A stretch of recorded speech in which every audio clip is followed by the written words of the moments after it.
Here we go, Cover One crew. What is going on? Chris Chow's back again for Cover One Fantasy Football. I mean, if you don't know, now you know this is the place to be for all your fantasy football coverage. I am here to help you guys out, and you need some help this week because we got a lot of injuries, a lot of players that are not performing up to par. So what are we doing? Week 4, waiver wire targets, must-add players, and it's no joke, man. And I've been telling y'all, get on that watch list. You got to get in early on some of these players. Otherwise, they're going to get scooped up and you're going to have to pay big fab dollars. You don't listen, you're going to understand what's going to happen, man. A war of attrition is how this fantasy football stuff goes. But nevertheless, let's dive into the players I got pegged for y'all this week in week number 4. So like we see right now with the fantasy football season, there is a lot of studs not hitting. And what do? Do we drop players of notable value for players that are hitting on the waiver wire? Absolutely, we look and dissect in this regard. You don't want to drop extreme value players, but we can find these key cogs that we require to get us through certain weeks that we are stumbling. Never neglect your waiver wire. Nothing else I can say more. So let's dive into running backs. And Khalil Herbert from the Chicago Bears is your top running back waiver priority this week. Now with David Montgomery injured, we don't know the severity of his injury for time frame at this point, but Khalil Herbert already is carving out a role for himself in this offense to be the 1-2 punch. I told y'all last week, put him on your bench. If you didn't listen, you missed out. Now you're likely going to have to pay up big fab dollars to get him on your roster. 37.5% ownership rate right now is Khalil Herbert. He's got you 45 points. This is a running back that needed to be on your roster. This is why I put notable free agent additions right now, because you got to get ahead of the curve. A lot of these sites aren't telling you this, man. Get ahead of the curve so that, okay, you might miss on some guys. You might be a couple weeks early, but if you got room and you got space, you got to start holding some of these guys. Jamal Williams is the next one on the board, 52.3%. So, 48% roughly free space or free on the waiver wire right now for Jamal Williams. Now that DeAndre Swift is dealing with a shoulder injury, he is likely out for 2 to 4 weeks, roughly, they're saying. Might be sooner, might be closer to the 2 weeks, but Jamal Williams is that guy. Most people had him after he vultured all those touchdowns in week 1 anyway, but if he is on your waiver wire, you're definitely going to have to get him on your team because he's going to be the lead back in this offense. For fab dollars, Khalil Herbert, I got to say, 20% at least for him. For Jamal Williams, you got to think around the same 20%. Khalil maybe 25, but look and see if there is any report on David Montgomery's health and how long he may be out. Notable additions, Madison from the Minnesota Vikings. Now that Dalvin Cook, he also hurt his shoulder, but he is day-to-day, considered day-to-day. His shoulder just popped out. He does have a torn labrum that isn't, surgically repaired, so this pop out of his shoulder is going to continue to happen. He usually does wear a brace. He wasn't wearing one, so now it popped out. They are playing in London across the pond this week, so I do expect Madison to have a very big, sizable workload for you now that they, depending on how game flow goes as well, so he is definitely one you got to get on your roster as well. 46.3% ownership rate for this man. J.D. McKissic is finding his way back up waiver boards, and okay, see, look what happens to the Washington Commanders, the Commies.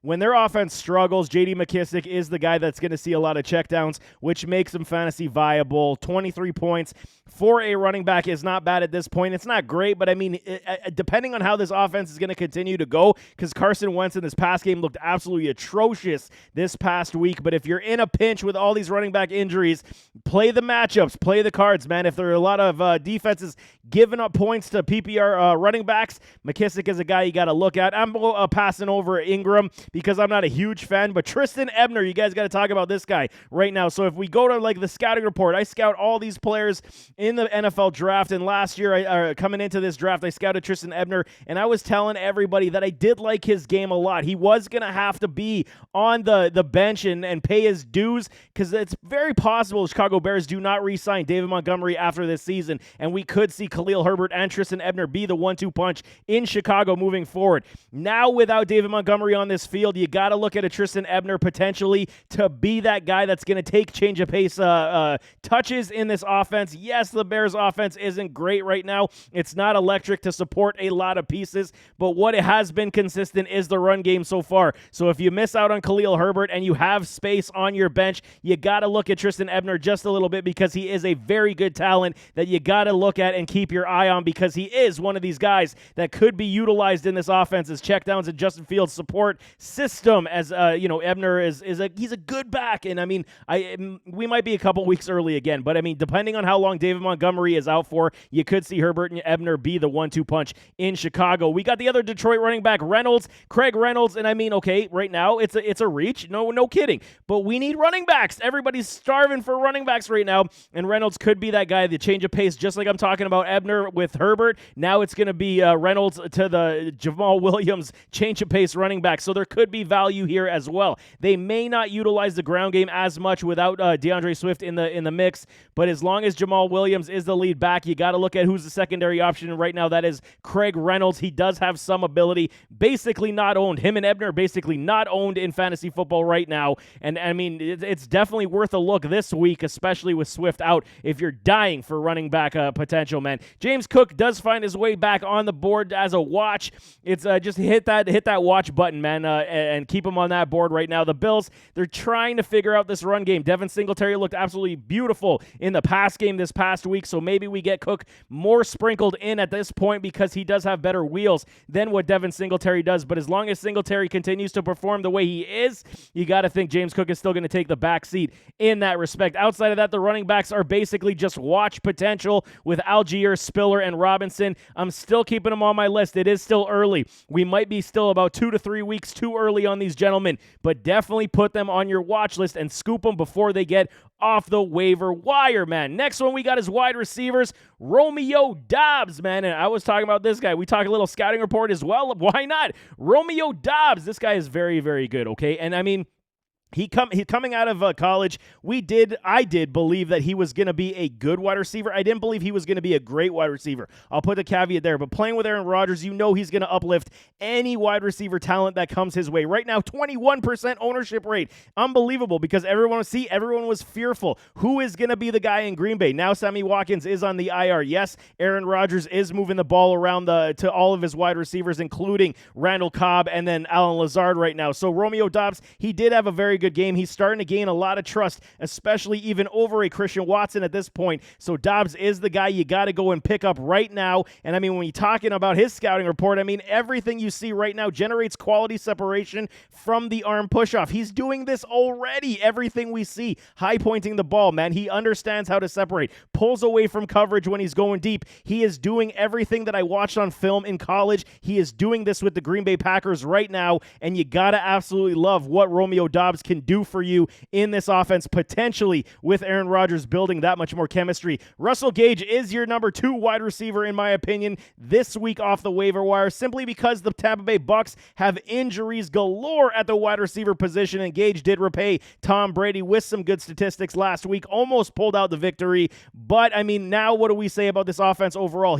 Tom Brady's going to be looking for somebody to be trusted upon, and Russell Gage could be that guy. Yes, they got Perryman. He didn't do very well. Yes, they signed Cole Beasley, the Beazles, and I mean, he didn't do great, but he just came. He's just learning the playbook, so he does have PPR upside as well. I got him on the notable addition list as well, but I mean, 48% ownership rate for a Russell Gage is still definitely there on your wires in some leagues where you could scoop him, and he could be a very good play for you as long as all these receivers continue to be out. Yes, Mike Evans is going to be back, which is good coming back from the suspension, but no Julio Jones. That knee, he's got a partially torn PCL. I don't foresee Julio coming back anytime soon, and we'll see how the rest of this wide receiver group does round out. But Gage is going to be that secondary option, barring any health issues from him. But I think Gage is definitely one that you got to put on your bench at least at this point. Devin Duvernay, how is he still not above the 50% threshold right now? 42.3. All this guy does continue to put up points with Lamar Jackson. Yes, it's a little less than what it was in his big blow-up game,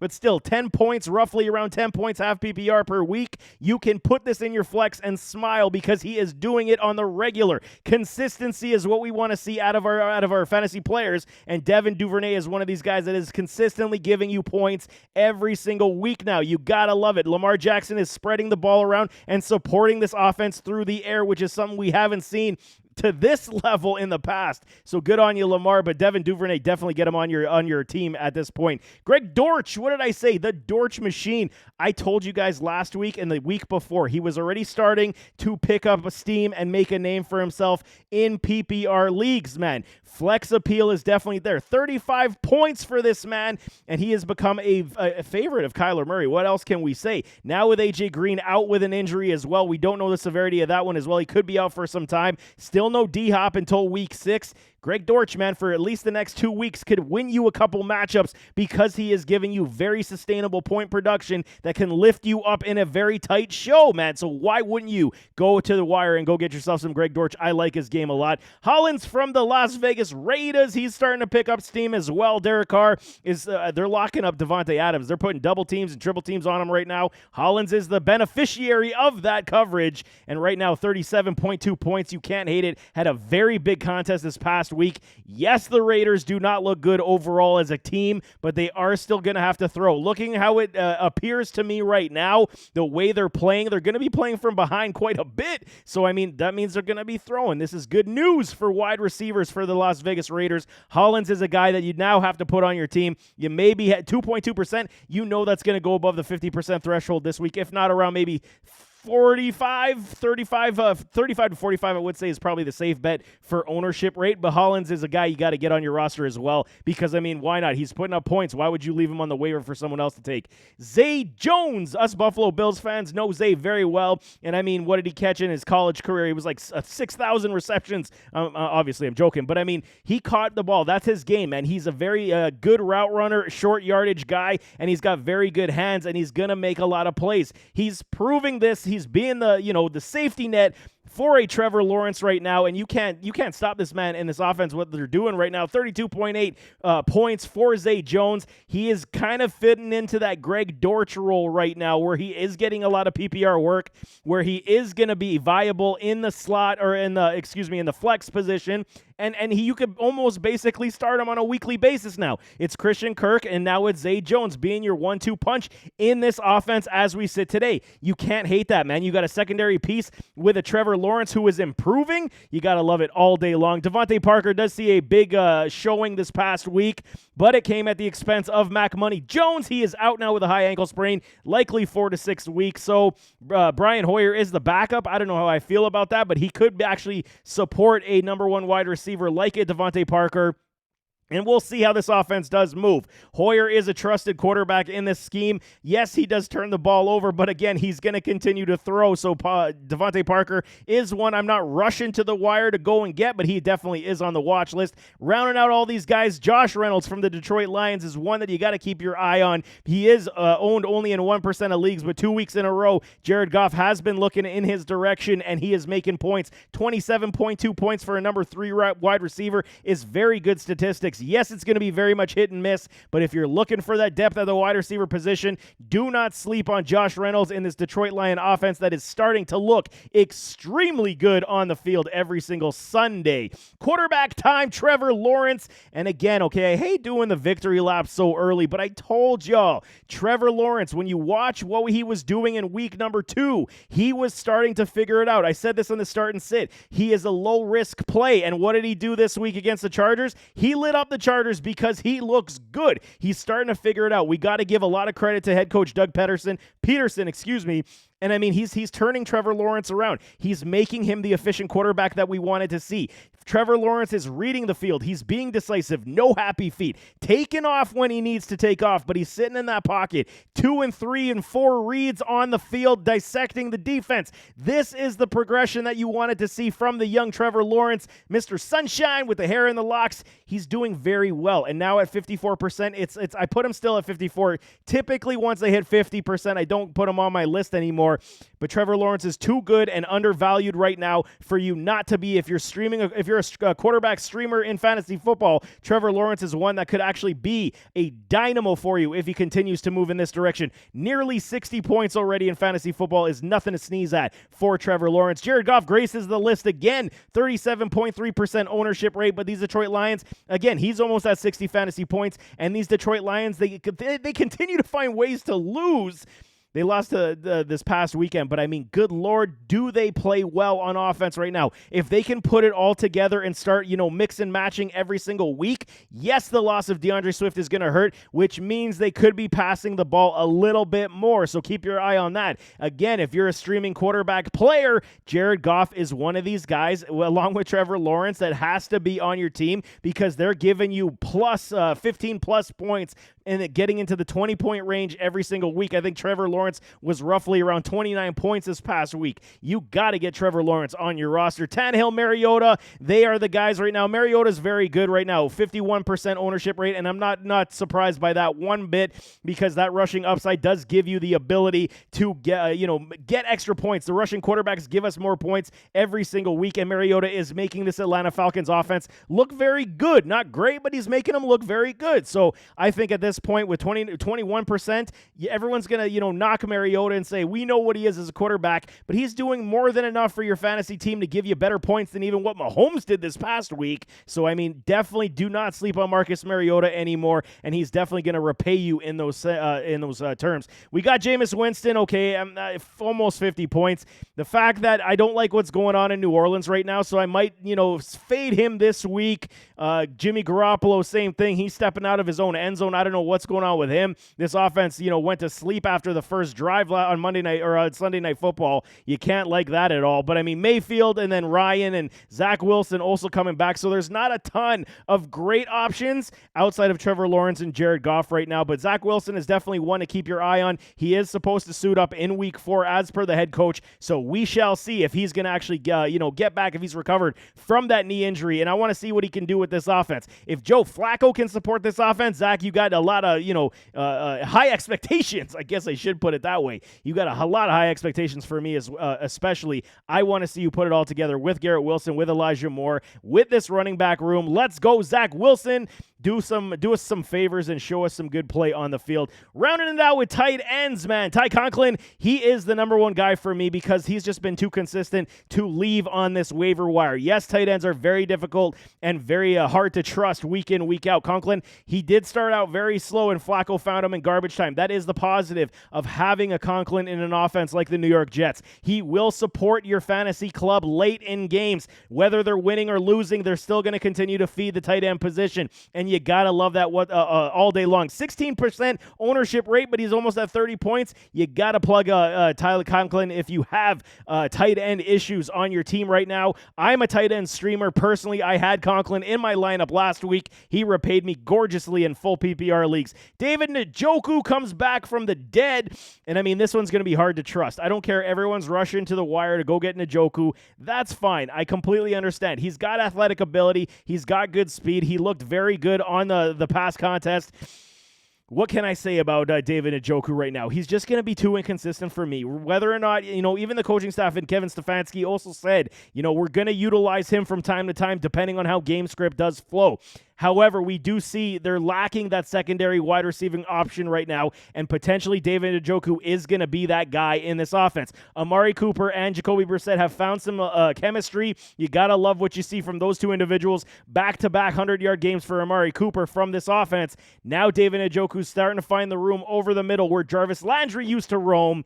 Maybe this will be a consistent thing. So I'm not, I'm not sitting here telling you not to go get David Njoku. I'm just saying if you miss out on Njoku, I'm taking Conklin over him anyway.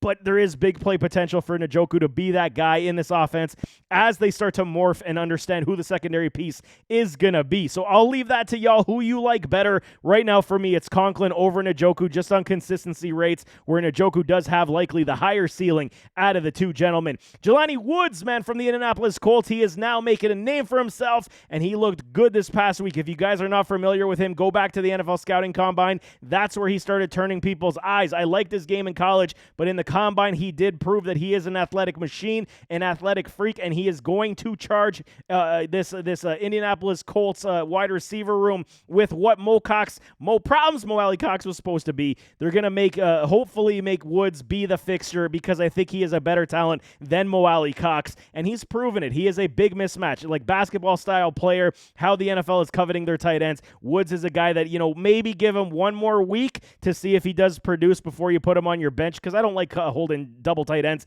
on my fantasy team. You can always mix and match and stream, but definitely keep your eye on him. Only 1% ownership rate. People will still be scared off at this point, but he has definitely caught my eye enough to put him on my list. Logan Thomas, Evan Ingram, they are both very much viable options, even though Thomas did have a poop of a day, but so did Carson Wentz. He was not able to support any of his pass catchers this past week. It was disgusting. It was gross. The Eagles defense is legit and for real, and they made Carson Wentz pay. I did not expect that. I thought at least Carson Wentz would at least compete. He did not, but nevertheless, Logan Thomas is still a tight end that we can likely trust on the weekly with maybe, I'll give the caveat to say bust games, 2 out of 4. So he's got a good 50% ratio right now, and I don't hate it whatsoever. I think he's a good tight end, and he's still going to be able to be fed the ball in mismatch appeal and red zone appeal. Evan Ingram as well, he is going to be the PPR guy. He just barely missed a touchdown grab, which would have made him coveted that much more. I think Evan Ingram right now over Logan Thomas would be my standard, because I'm really digging what this Jacksonville Jaguars team is doing. However, the Jaguars do play those Philadelphia Eagles, so definitely keep your eye on that one, because that one might be another bad offensive showing for the Jags, as that Eagles defense is truly legit. Will Disley, he is starting to make waves, man. We thought Noah Fant was going to be the guy. Will Disley comes out back from the dead as well, and he's finding his way to statistical achievement and fantasy productivity. Now Geno Smith has, looked in his direction 2 out of the 3 weeks, and he has put up good point productivity, man. 23.1 points. You cannot hate that coming from a Will Disley. So, I mean, there you go. There are some streaming options that you do have here. Cole Kmet, okay, he got 5 points. That's a plus, man, but he's back on the radar. Just keep an eye on Cole Kmet. Tanyan, Brait, and Akins, again, they put up good points this past week. Not good enough for me to be like, go run and get them off the waiver wire. Conklin and Njoku did that for me. So, I mean, just keep them on the watch list as you're streaming your tight ends. Do the matchup play, because that's where you're going to get the benefits on return from getting these guys off the waiver wire. So there it is, man, the Week 4 Waiver Wire Edition. You got a lot of players to consider this week, and I mean, it's always about restocking your cupboards. You got to do it, otherwise you're going to be the one failing. Take those chances, like I'm saying, early on some of these players before others get their hands on them, and then you'll understand what I'm saying later on as the season does wear on, because it's a war of attrition. It's not a sprint, it's a marathon. I keep on telling y'all. So nevertheless, as always, don't forget to hit that like button, hit that subscribe button, jump in those comments, and we'll see you next time. I am out.